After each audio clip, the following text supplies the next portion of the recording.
So just move that back up when you're ready. All right. All yours. Oh, feet.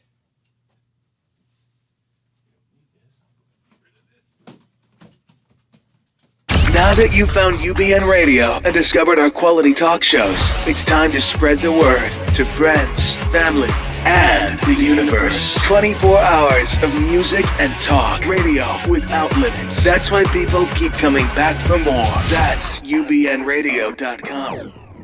Jump off that exhausting hamster wheel and into balanced living with Dr. Marissa.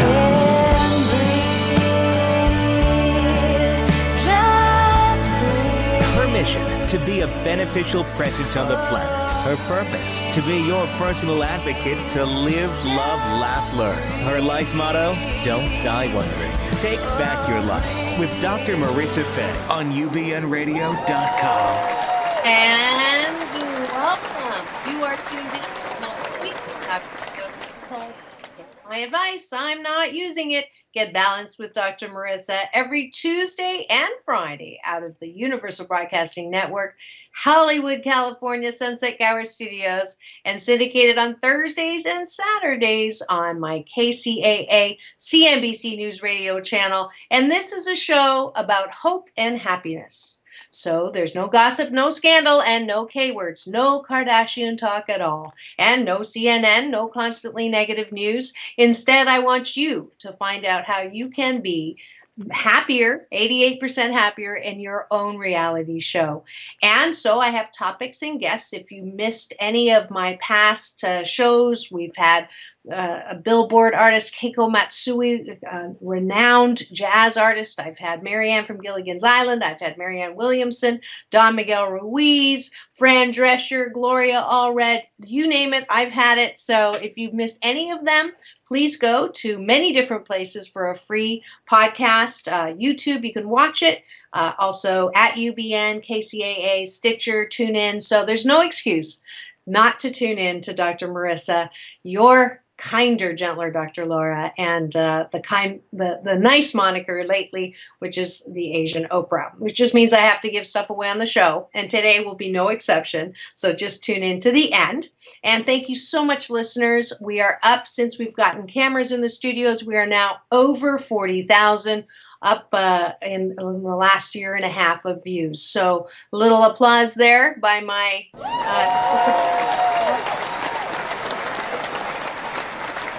and happy New Year blessings. I'm going to give you some PB&J sandwiches. Peace, blessings, and joy to all of you.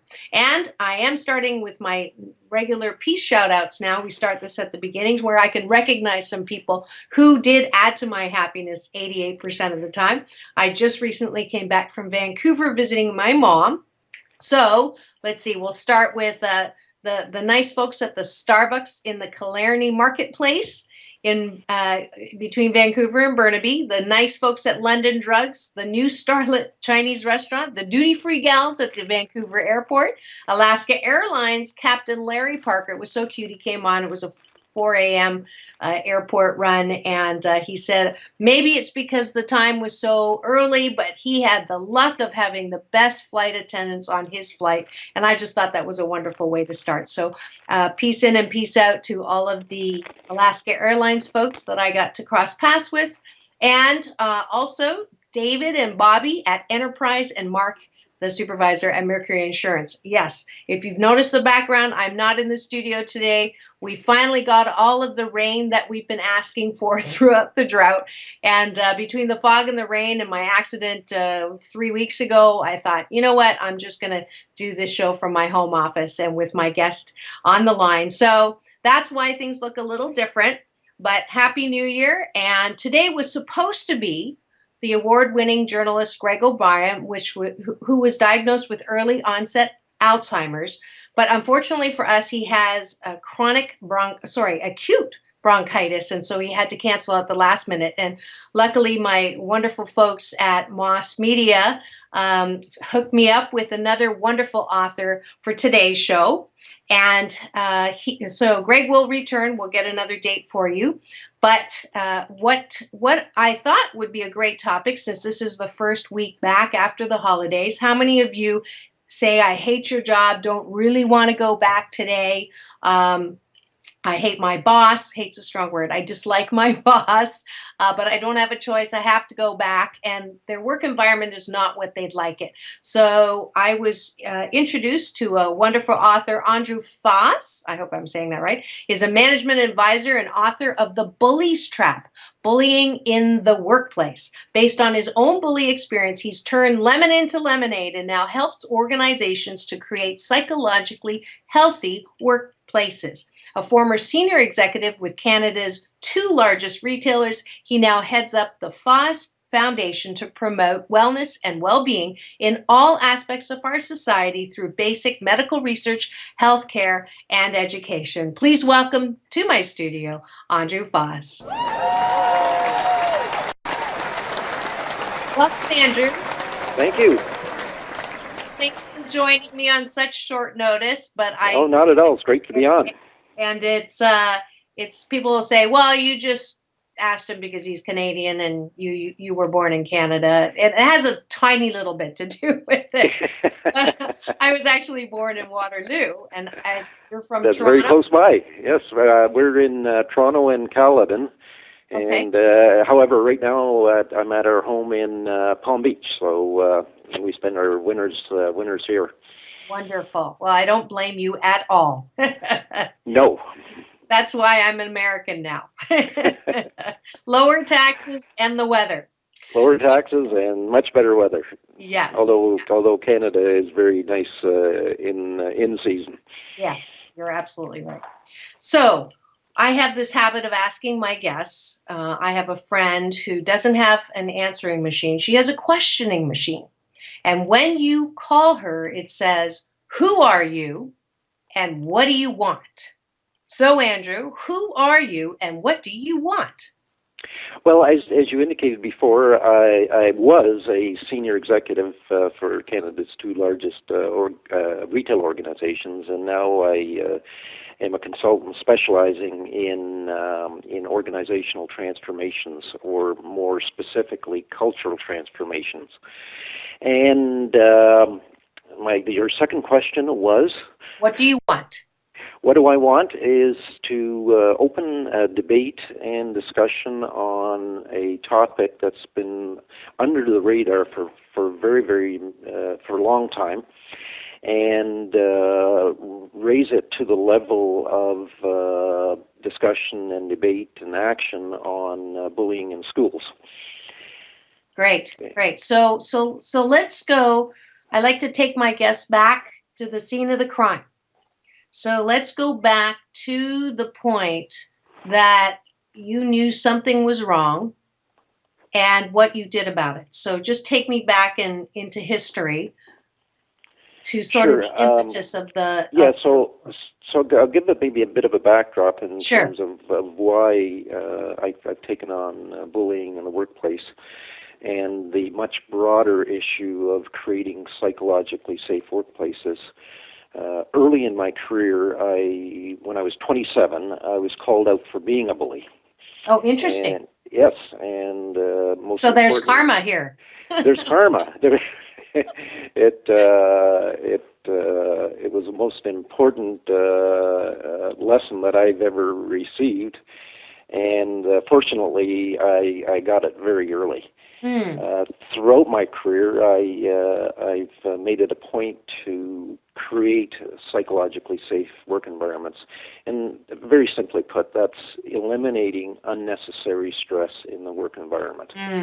And how do you get that is asking people how they feel about their work and what the organization can do to help them achieve their objectives. And the organization's objectives. Can I ask you what specifically you were accused of to name you a bully? Because I think it's important to put the moose on the table. By the way, that's my Canadian version of elephant in the room. Sure. Because some people will say my boss is a bully, And when I go and actually look in there, because my PhD is actually in organizational psychology. I don't know if you knew that. Yes, I knew So, that. Yes. oh, good. So this is my playground here. So I'm really glad that I have someone that knows what I do, and I know what you do, which is great. So when they said that you were a bully, so you're talking about more than just laying down the guidelines for how to succeed in the workplace, because some people don't like being told what to do, and there's that fine line between this is your job and someone has to be the guideline holder. Is that a bully? No. Okay, so And you were doing and more than that. and So and, and give in me an my example of in what you were doing that you were being called out as a bully. well, let me tell you the story. Okay, good. And I was the youngest vice president at Loblaw. Okay. And the godfather of the company, he was in his at that time in his mid 60s, and he was the go-to person in a very hard-driving, dynamic environment. And food retailing have razor thin margins, and people behaved very aggressively. And he came into my office one morning and sat down, started stoking up a pipe. So they allowed smoking back then, which is right. which dates me a bit. Yeah, I'm not going to say anything. And then he tells me about this dilemma he has with a young manager who is doing this, who's doing that. He's harassing people. He's badgering them. He's not listening to them. He's very arbitrary in his, and he goes on and on with a list of things. He didn't use the word bullying, but that's what he meant. And he said, I have a problem, and I, quite frankly, don't know what to do about it. So my quick response, being fairly cocky, is, well, I'd fire the SOB. He takes a drag from his pipe and says, well, son, that's my problem. You're the SOB I'm talking about. Oh, geez. So I was behaving in a manner that I thought was a way to get ahead in the organization. And that is what occurs in many organizations, particularly with younger, aggressive managers, and you become a product of your environment. Yes, and you learn from your primary role model. I think Yes. when I go in and I work with these, doing executive coaching with these leaders, I almost feel bad for them because they most often were raised in the organization by an SOB, and so they just have been waiting their time to be able to do what was done unto them. And thank goodness the workplace has grown and changed, and you've watched it, and certainly through the work you do as well to help foster a more joy, less stress workplace. And I get to tell them that it may have been done to you, but you can't do that anymore. So it's kind of difficult if that's been your role model. Yes, and it's also difficult if it becomes an expectation. And particularly with women who believe they have to be tougher than the toughest in an environment. Yeah. And I've coached quite a number of women, and my advice to them is two things. Number one is be authentic, because when you're operating and in your work environment, and it's different than how you interact in your social environment, then that's not you, and you'll be, quite frankly, less effective than you would. And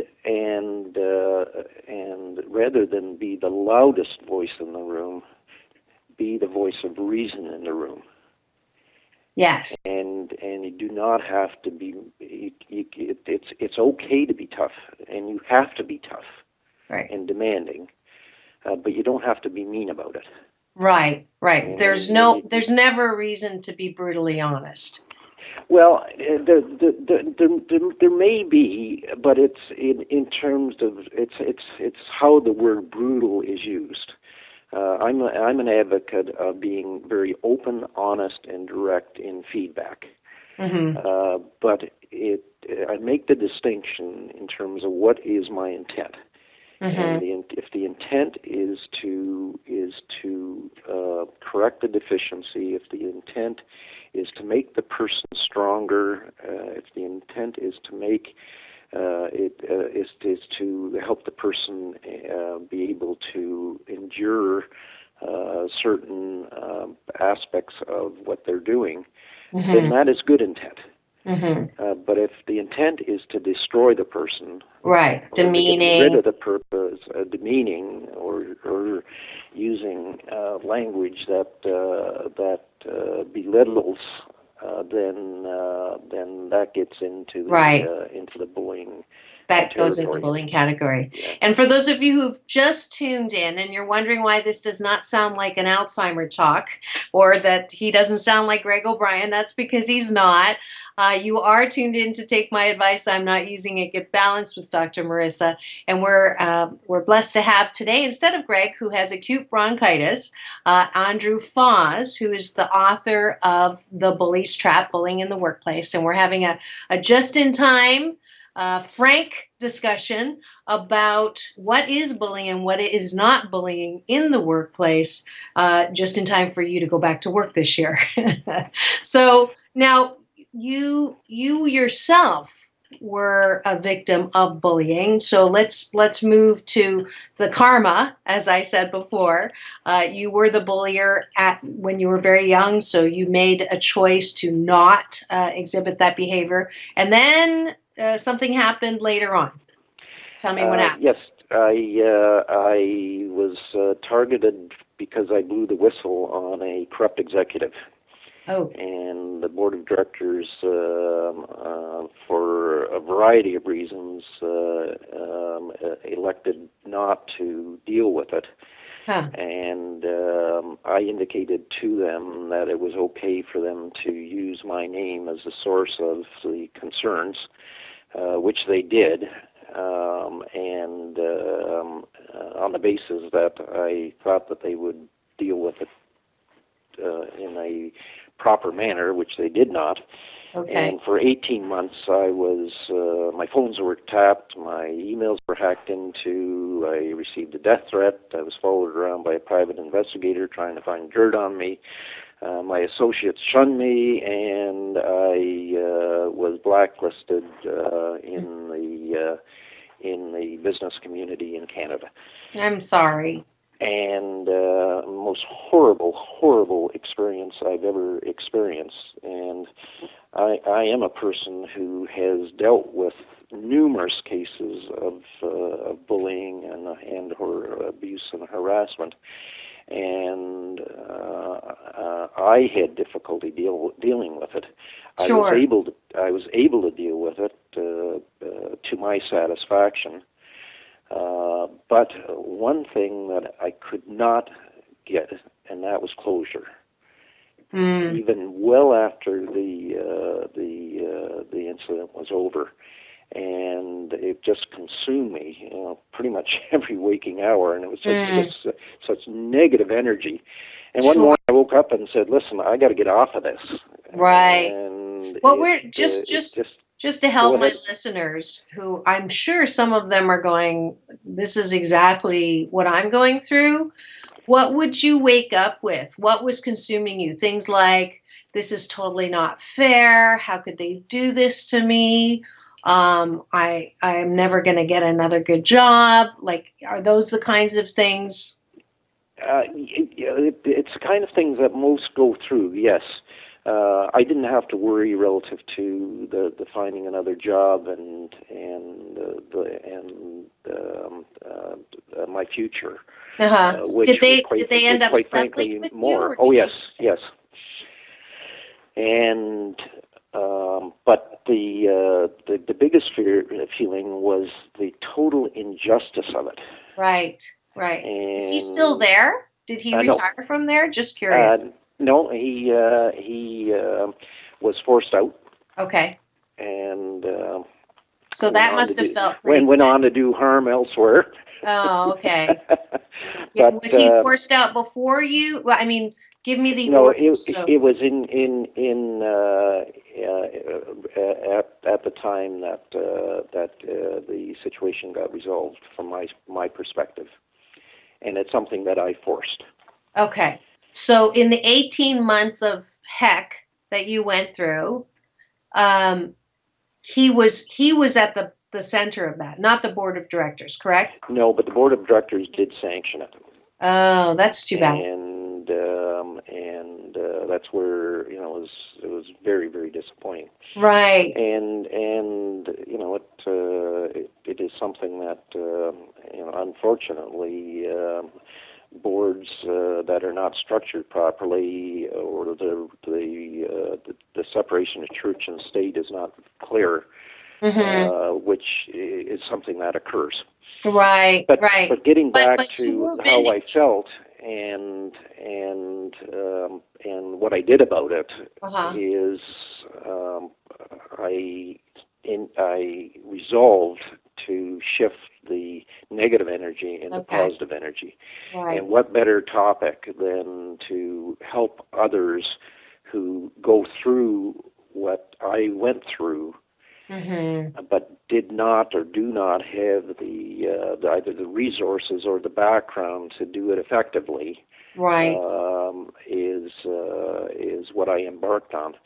And writing the book, I'm not an author, and I never claimed to be, but writing the book is just one piece of a program that we are developing to create psychologically safe workplaces. And I'm finding that bullying is at the core of everything, but it is a much, much broader issue. Yes. And it's a very difficult one in so much when you compare school bullying. School bullying is far more overt than bullying in the workplace, which is far more subtle and complex. Yeah. And I label the book "The Bully's Trap" because what usually happens is the bully, over a period of time, when they target someone, their objective is to destroy them. And they do it over a period of time, and the method they usually use is to discredit the person to the point that the target becomes the villain rather than the victim. Okay.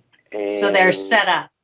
They're totally set up. Okay. And when people fall into the bully's trap, they go from becoming, and they usually go from becoming a solid employee to an employee who has a bad attitude with poor performance because of the harassment and abuse that they're under. And when that happens, it gives the bully the ammunition to deal with them. Right. So my advice to people when they're faced with that is start listening to their gut. And the moment they realize that something is out of line, something is just not right, then they need to really delve into that and tie seemingly unrelated comments, events, situations over a period of time, and it usually adds up to something. Right. Well, and let me take a practical example. So you're at work, and your boss seems to always pick on you. Like, doesn't seem to follow the whereabouts of any of your other coworkers when they come in, when they go out. But he seems to notice every time you're a few minutes late, or if you're not in your office, he wants to know where, or sexist there. He or she wants to know where you've been, and he makes you hear through the grapevine that he's made a couple of derogatory comments in other meetings. So in a case like, is that like an example where you should sort of pay attention? Like, what would you advise someone who feels like that's happening to them? Well, the first piece of advice I give to people is don't try to deal with it alone. Mm-hmm. So talk to someone who you have absolute confidence in to talk through what you're going through. Okay. And if you better understand what you're going through, you're better able to confront it. Uh-huh. And there's no simple formula for that. Right. And Right. it all hinges on the relationship that you have with the boss or the boss's boss or someone in human resources. Right. Um, Well, and- I'm glad and- you and- brought that up, because the common thing that I hear is, if I feel that way and I go to HR, it's not confidential, and then I am the subject of retaliation. So then I feel like I never should have brought it up in the first place. So I thought that, by going to HR, I was going to make things better. And instead, there's a full-blown investigation, and then the supervisor knows that it was me complaining, and so now he's got or she's got it in for me, and so that telling that person is a risky business. And that's why I say go to someone you have absolute trust in. Uh-huh. And my research shows that in 80% of the cases where severe bullying goes on, human resources is part of the problem versus part of the solution. Ah. And Okay. I've dedicated an entire chapter to that because human resources should be protecting the organization's culture and the behavior in very much the same way that the chief financial officer has to maintain the integrity of the numbers. Right. And But HR go here's ahead, one yeah. of the here's another moose on the table on that one, though, is that often HR is also bound by a culture that's run by someone in the top 3 levels of the organization that is a bully culture. How then do you deal with that as a base, where so the culture is that way? That's number one. And the other is what I tell my clients sometimes: it's very difficult to do an investigation that is purely confidential, because by nature of the investigation, things are going to come out.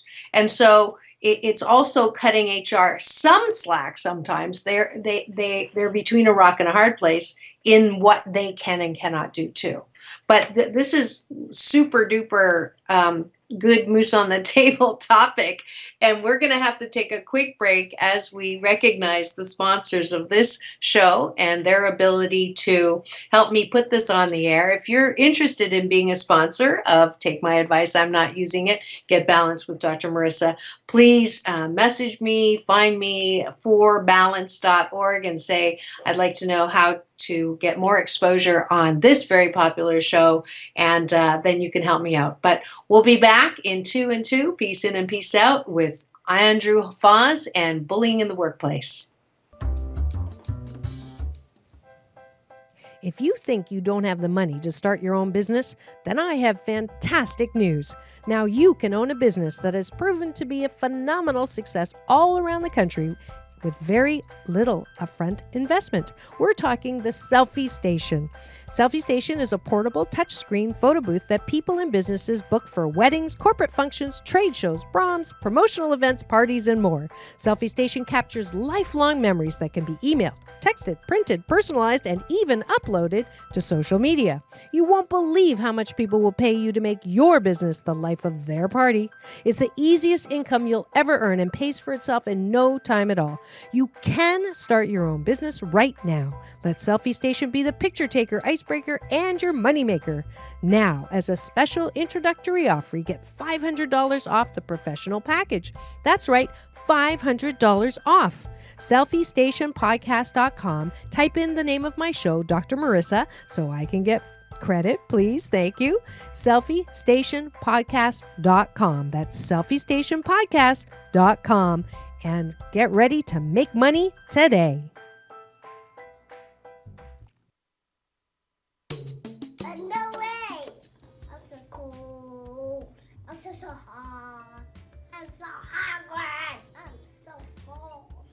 Did that complaining sound familiar to you? Hi, I'm Dr. Marissa, your cheerleader for hope and happiness 88% of the time. And they also call me the Asian Oprah. Well, I have a perfect app for you if you want to lose negative weight and stop complaining. Yes, the 21-day Fast from Complaining with Dr. Marissa app is now available. Every day you'll get a balanced tip that keeps you from complaining, as well as some sound effects. If you do complain and you press a button, it will give you a sound to keep you from complaining. And if you make it the entire day without complaining, you'll get a nice warm afterwards. And there's a YouTube link also to help you not complain. And then at the end of the 21 days, because it takes 21 days to create a good habit, you'll get an overall score as well as a way to post your triumph with your friends and family on Facebook. So don't complain, have fun, and remember it's all about balance. Peace in and peace out. All right. We are back. You are listening to Take My Advice, I'm Not Using It. Get Balanced with Dr. Marissa every Tuesday at naturally high noon out of the Sunset Gower studio in Hollywood, California, and also on Friday at 9, and syndicated on my CNBC News Radio channel, KCAA AM 1050, and now FM 106.5 and 106.3, Thursdays at 7 and Saturdays at 11. And today we are talking about bullying in the workplace with author and organizational expert Andrew Faas. And you talked about some statistics that triggered an interest in me. What have you found out about how prevalent bullying in the workplace is?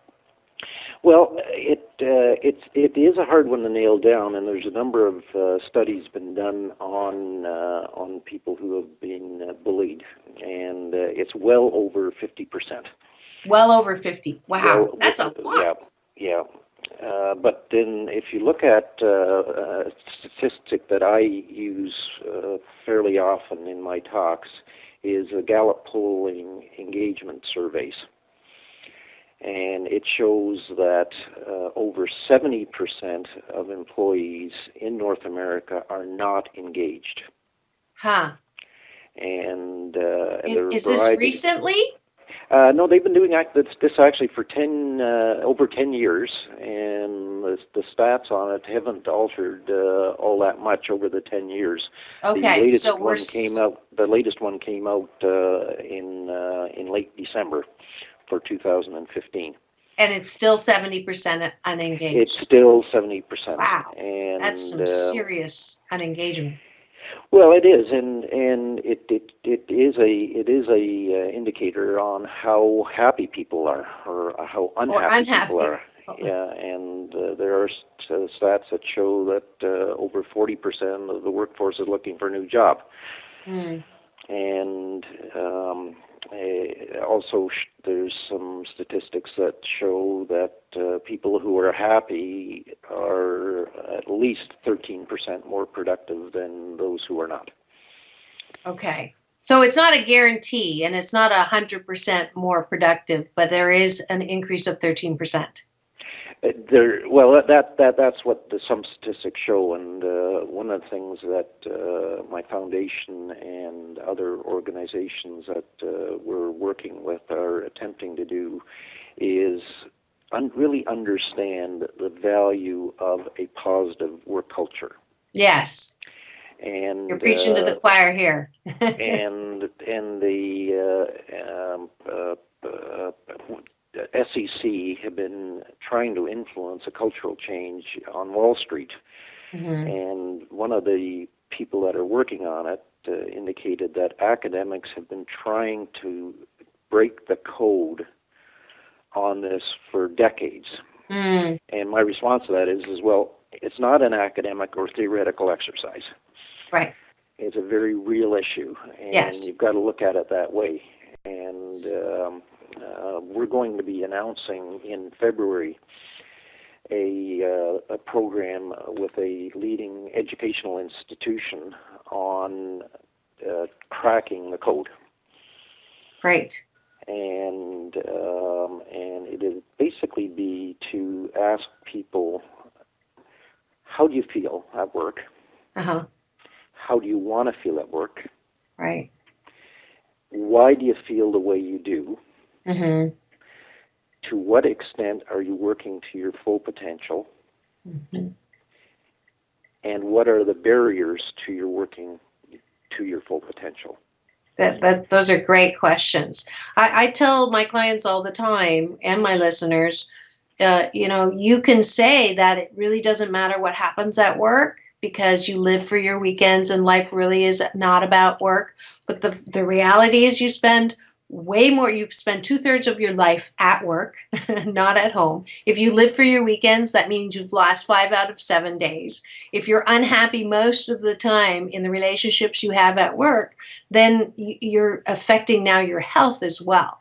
So that's a great thing that your foundation is doing, is addressing this very, like, you're getting back your life. You're getting 2/3 back of your life. And in most cases, although they say that they take a break for 2 days, if they are being harassed and are totally upset with what is going on at work, they usually take it home with them. Yeah, and absolutely. I talk about the continuum of bullying. Mm-hmm. And if you look at it right throughout the organization, the shareholders bully the board of directors bully the CEO bully the managers bully the Staff. workers, Mm-hmm. and the workers bully and Kick the dog. and they kick the dog, or Yeah. Or road rage.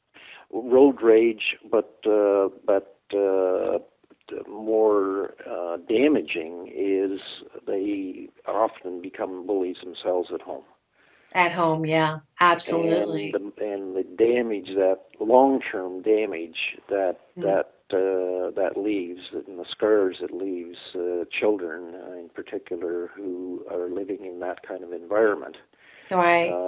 Is a huge economic and social issue that absolutely. we really need to understand better and find solutions for. Yeah. I need to hook you up with a past guest of mine, Jerry Orr, who was the teenager that. Well, actually, he was not even a teenager when he went to the governor and has a national bully week or bully awareness week in California. So he's doing his part. I think he did that when he was 12. He started his whole advocacy when he was 8. I've heard the name, and I did read something about that. Oh, good. So I'll introduce you. I'd love to connect, yes. Yeah, absolutely. Absolutely. Now, I am going to just slide in another little piece of mousse on the table, because I do think some of the things that that we have to take some ownership of is your side of the street clean? Because it's really easy to blame other people in positions of control or positions of power, of favoritism, or whatever it is that you perceive as bullying. And I'm not saying that there isn't that 70%, but I do know that sometimes the best first question to ask is your side of the street clean? So I wanted to make, and you already confessed from your own, that early lesson. And I know I had a similar experience on the East Coast when I was doing my internship with Hoopers and Library. And I had a partner who pulled me aside and similarly to your godfather said, do you really think that being known as Ice Queen is that great?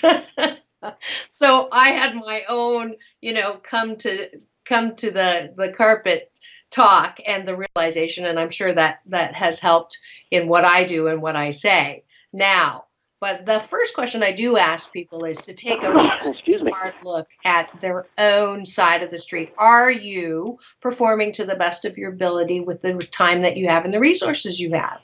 And, 88% of the time, if you can say yes, then you are doing the best that you can do. If you're not doing that and you are taking advantage of time or resources or, well, everybody else is slacking off, so I can too, that's your own creation of a work environment that isn't the best for you or anyone else. So, would you agree? I agree, and I do caution, though, in terms of not looking at the lowest common denominator. My experience in being an executive for these many decades now, I found that the vast majority of employees want to be challenged and want fulfillment and want purpose and want to have discussions, substantive discussions on how they are contributing, and that is the vast majority. Okay. There are, however, in any environment, whether it's work or social, where you have people that would take advantage of a situation.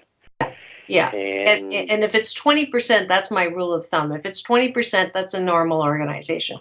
If you've got 80% doing that, you've got a problem. If it's in reverse, you got a huge problem. Yes, absolutely. And Amazon is a pretty good organization to look at. I don't know whether you read the expose on Amazon that was in the New York Times a few months ago. And if 25% of what was happening, or what's alleged to be happening there, is true, then they have a serious long-term problem. More importantly, Jeff Bezos' reaction to the article when confronted on it was, "That's not the Amazon I know." Huh. And so he's either living in delusion or Emperor has no clothes. Emperor has no clothes. Yeah. Which I found, and I'm sure you found in many situations in the work you do, is the case. Yeah. And part of it is people are afraid to tell the truth, to expose that, yeah, and for fear of retaliation. Mm-hmm. Now, one of the things that I am very sensitive to is people not using bullying as a shield or a sword. Mm-hmm. Mm-hmm. And I get a lot of pushback from executives who say, even if we raise the issue, what we're going to find is people coming forward and complain that they're being bullied. Right. And managers are going to be afraid to do their job. Mm-hmm. And that's where making the distinctions on what is bullying and what is not mm-hmm. is very important. And I devote an entire chapter to that because it is important for people to understand that being a tough boss, and I've been a demanding and tough boss all my career. Mm-hmm. But I do it through, and I have done it through respect. Mm-hmm. Both my respecting the employee and the employee respecting the company and the direction that I provide. Mm-hmm. We can ask your wife if that's true. No, I'm just kidding. Well, he would say I'm not always that consistent. Okay, good. I just wanted to but that's a biased opinion. Yeah. No, but the one thing I did want to just highlight that you said is so super. Sorry about that. Yes, man is there. Is the point that you made about potential and the massive amount of leverage that any company has to maximize the potential of their workforce, I think is the best competitive strategy that is not utilized today. So if we go from your executives that are concerned about, using bullying as a sword or a weapon, and concentrating and focusing on the negative aspects of bullying in the workplace, are missing the point. If they can draw back and do that 80,000 foot look at the environment, which is, I like the way you said, it's about the culture. Can we create a culture where everyone wants to maximize potential, and the organization's job is to build a foundation for that to happen? I think that is like ding ding ding ding the key. So yeah, that is definitely breaking the code. Yes, definitely. So how do we find you? How do we find and support your foundation? You can find me at www.andrewfaas.com. And that's FAAS. FAAS. And that is my website, and it also would direct people to my foundation's website and the work we do and who we are. That's wonderful. And it sounds like this is going to be a huge project this year for you. I wish you much success with it. Yes, thank you.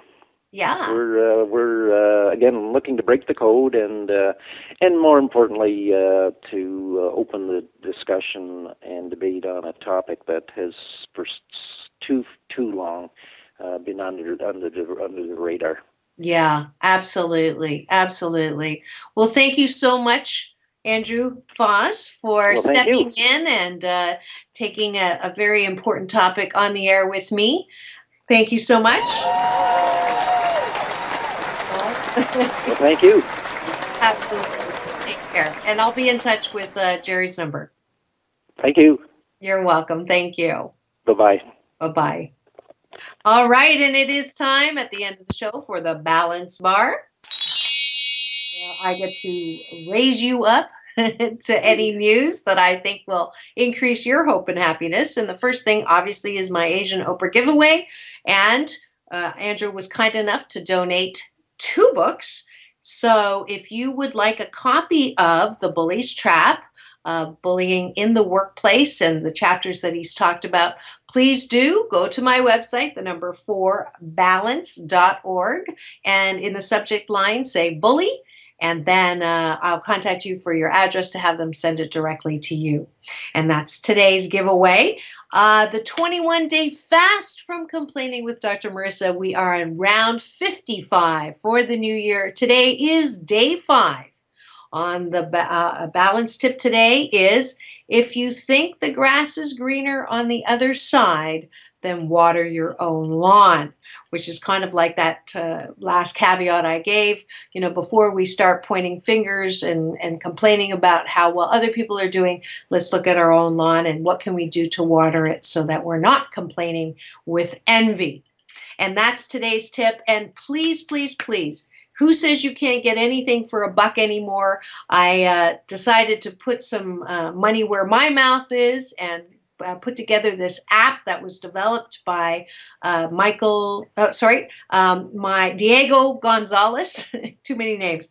Diego is actually friends with my daughter's boyfriend, and he was wonderful, put this great app together, and my daughter did the graphics. Sarah, who's 16, she also did the commercial, and my great niece, Anna Grace, who's 3, did the acting that you saw in the commercial. So please go to Apple Play, Google Play, go to No Complaints or 21 Day Fast or Dr. Marissa, and just, if you don't like it, let me know and I'll give you your 99 cents back. Okay?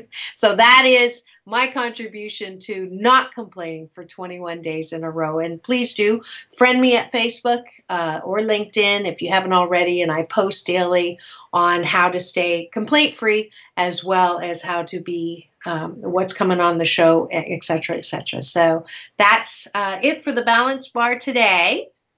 Oh, if you would like to win a prize by not doing 21 days in a row, please register on forbalance.org. And that way I'll announce you. And as well, if you don't complain for 21 days and let me know after the fact, after the 21st day of this round 55, which would be January 21st, then I will send you a free pack of my motivational cards called 52 Card Pick-Me-Ups, Stacking the Deck for Life Balance. That's also on Facebook if you want to take a look at some of the cards themselves. And they have those tips as well as today's. So that's it for the balance bar. I am happy to tell you that next week we are that time of the week or that time of the month, which is Call In Tuesday, where my co-producer Jarvis Essex lines people up, helps me be Dr. Marissa, the kinder, gentler Dr. Laura, and help you balance your life tires and smog check some of that critical thinking around your relationships, your job and career, and your health and well-being. So if you'd like to be one of those volunteers for the show, please do find Jarvis. You can find him on my Facebook or just message me and I'll get you in touch with him. All right, and that's it for Take My Advice. I'm not using it. Get balanced with Dr. Marissa Pay. That's P for positive, EI. And remember, it's all about balance. Peace in and peace out.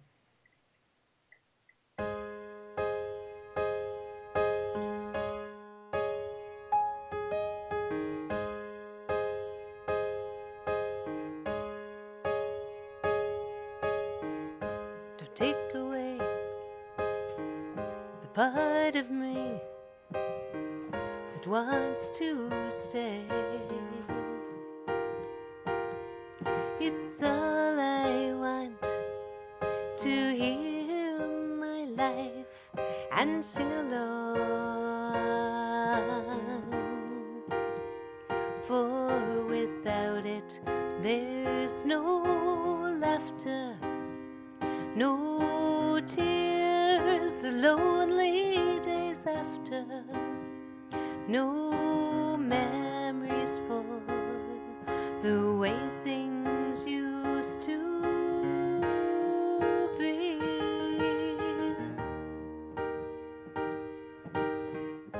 Many a friend has stopped along the way. You know, strangers even here